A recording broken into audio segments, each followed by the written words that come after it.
This is Mitch Perry, and you're listening to Backstage Access, where the real show begins.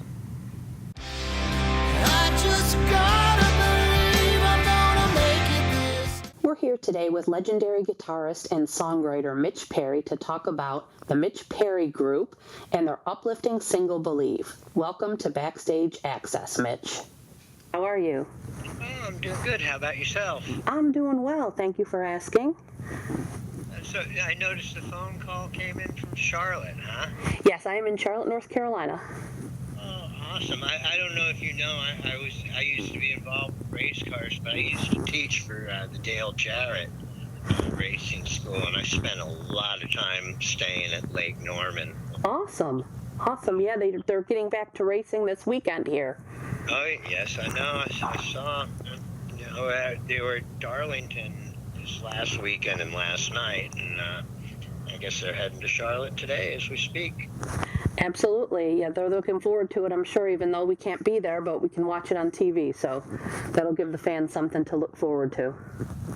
Absolutely. Well, yeah, I mean, I don't know if you follow that stuff. Last weekend at Darlington, they had 6 million viewers for the race, and they had it for the entirety of the race. That's awesome. Yeah. I mean, that's bigger than Indy 500 numbers. Anyway. Well, first of all, how are you holding up? I'm doing well. I live here in Hermosa Beach. It's a beautiful place. So if you've got to be locked down anywhere, this is not a bad place to be locked down. But, like everyone else, more concerned about what we're eventually going to step outside into, and right. See what changes the world's going to have for us. Yeah. Is everyone else in the band safe and doing well as same as you? Yeah, I mean, everybody, thankfully, we haven't had any personal impacts by the virus. But, having said that, we all know someone who has. So, yeah. Personally, we're doing all right, but, on the big scale of things, it won't be all right till everyone's doing all right. Absolutely, and hopefully we'll get there sooner rather than later.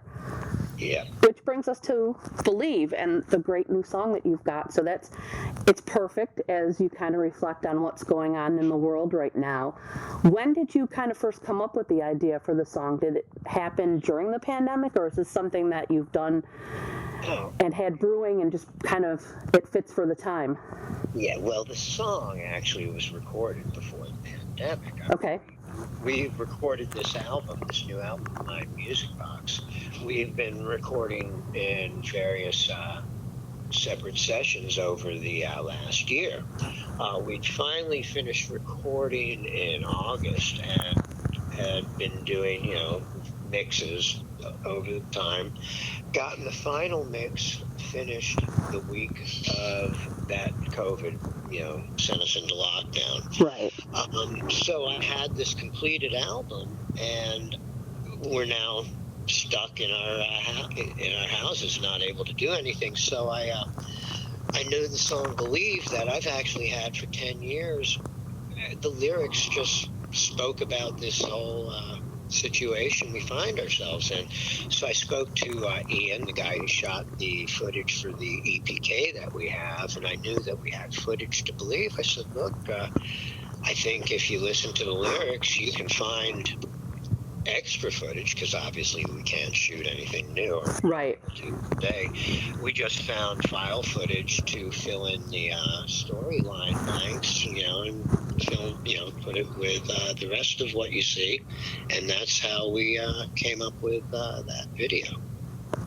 Now, I am a firm believer that music has such power to get us through hard times and to be with us and help us celebrate the good times. So how important was it for you personally to kind of get that song to the forefront right now and kind of give people that message of we are going to be all right and you have to believe? Absolutely important, because as you say, music gives hope in ways medicine doesn't even understand. It can make you feel good, and when you hear it's food for the soul. That's really true.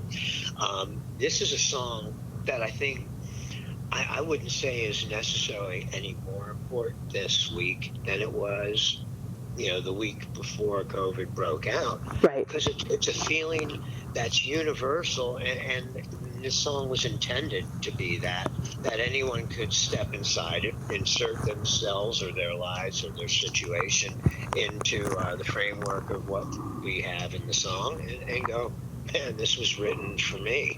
And to that end, it's important that we get it to people, anytime. I really,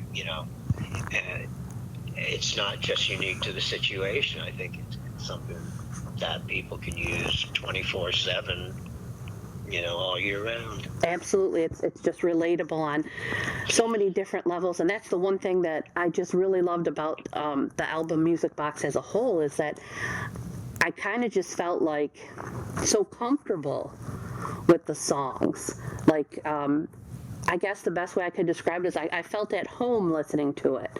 They were becoming, the songs, the more I played them, I think they become like old friends. And I just got that really awesome feeling from the album. It's just a great one. Wow, thank you for saying that. Is such a nice compliment. Wow, you just put a smile on my face. Well, I'm glad. And on this album, you've got such an amazing group of musicians with you. How did you kind of get everybody together for the project? Did you have certain people in mind, or did it just kind of happen? No, it definitely didn't just happen. I do a gig when I'm at home here every Sunday in Hermosa Beach, and the band, it's a rotating cast of characters, but the band for the most part has stayed exactly the same. Okay. The last 3 years, and I love playing with these people. They're my favorite musicians. I mean, when we play on Sunday, it's not a cover gig. We just go, and it's like, I try to explain it to people. It's like if you could go watch the Lakers go shoot hoops for fun on a Sunday afternoon, that's what we're doing there. I mean, we play and we just stretch out. We show up for a 4-hour gig and we take a 20-minute break in it, and the rest of it's music. And we're just making it up as we go along. And the band really, really learned how to play together insanely well over this period of time. So when I decided to cut some of my originals, it was really easy to decide who to use. I mean, Dan McNay has been with me for, on and off for the last 10 years. He plays bass. He's also Jack Russell's Great White. Tal Bergman and I have played together for the last 15 years on and off, doing various gigs around LA. Ed Roth is part of our Sunday thing, as is Dan. Kara Turner, one of our insanely great vocalists. I met her doing these gigs and brought her aboard because of that. And Keith England, who sings on Believe, is our lead singer on Sundays for that gig. So, that's how we picked the bulk of the band. And I also wanted a band to know the songs inside out and record them live. I didn't want to get drum tracks and lay bass on top of that and then guitar. I wanted it to be as organic and real as it is when we play on Sundays. So we rehearsed the songs, we went into the studio, we cut them live and kept those tracks. Yes, we overdubbed on top of them, but we kept the live track of the band playing together as the chassis of the song. And we also never used a click track. So the songs breathe. They're not gridded. They're not Pro Tools out. It's recorded more the way a band would have recorded it in the 70s, and that's totally by design. Right, and that's true. But the album has such a classic feel, but it doesn't sound dated at all. So, and I was going to ask you about the album from the production standpoint, and that makes sense that you were, started with a live band track to get the feel. Oh yeah, that's it's something that's funny. I was learning a cover song that the drummer at the time that I was playing with, he started counting it off, and I stopped him before we even got to 4. I go, man, you're too fast. Whoa, whoa. And I'm a stickler for tempos and things. And he knew that, and he says, dude, I knew you were going to go there. And look, he goes, look, and he plays me at the end of this song. And I go, okay, I understand. I go, now, rewind that song to the beginning and give me the count off from the beginning. And the count off was like 6 beat per minute slower than they were at the end. I'm not going to mention the song, but it's a very, very, very well-known classic song by one of the greatest bands in the world. So the point is, it doesn't need to be right, correct in a numerical way. Man, if the feeling is right and it gets faster because you're excited, you're feeling it faster, it's correct, and that's the way it should be. And I think everybody almost can get a little over-guided by Pro Tools and the fact that we do have the ability to make everything perfect. It's sometimes not easy to know when to stop. Absolutely. And that kind of brings me to the question I was going to ask about the cover of Jumping Jack Flash on the album, because that is such a unique version of it. And it has that live feel. It just has that feel like this is what you guys just started out and you're having fun with it, and it goes and it grows from there. And that is exactly what we do on Sundays. We play cover tunes, but we play them like that. It's trying to do new takes on classic things we already are familiar with, but we let it grow. That whole jam grew organically, and to be honest, it's not like I invented it. To me, it's paying homage to what Humble Pie did. They would sound like that. I know they did halftime versions of a lot of killer rock songs in their live shows, and I also even selfishly got a little singing in on that. I'm the vocalist on the second verse. I figured, I could do my Peter Frampton to Keith Steve Marriott on it. But that's what we do live on Sundays with everything. And that's the tune we decided to bring to the album, just because I wanted to represent some of that.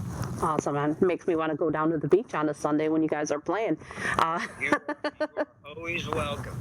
I have a seat ready for you. Now, speaking of live, after the dust clears, whenever that is, and live music is happening again, do you think there's a possibility of the band kind of hitting the road, at least in some form, and doing some shows other than in your hometown? Yeah, I mean, that is the full intent. I'm trying. Obviously, there's not a lot that we can do in the immediate future. Right. We can lay a lot of framework and, make inroads to where that will be not only possible, but hopefully probable. I'd really like to get this album out there and into the public consciousness. I think it's an album that, if it gets heard by enough people, I think it'll find a good reception. And this band is an insanely great live band, and it's, even if you like the album when you hear it, when you come see us live, it's going to be a whole nother aspect, because we're going to bring what we do on Sundays to the live shows. I want the band to be able to go out there and play with like the Government Mules and the Blackberry Smokes, and we've got little rabbit holes written into the songs that we can disappear down to and take musical journeys.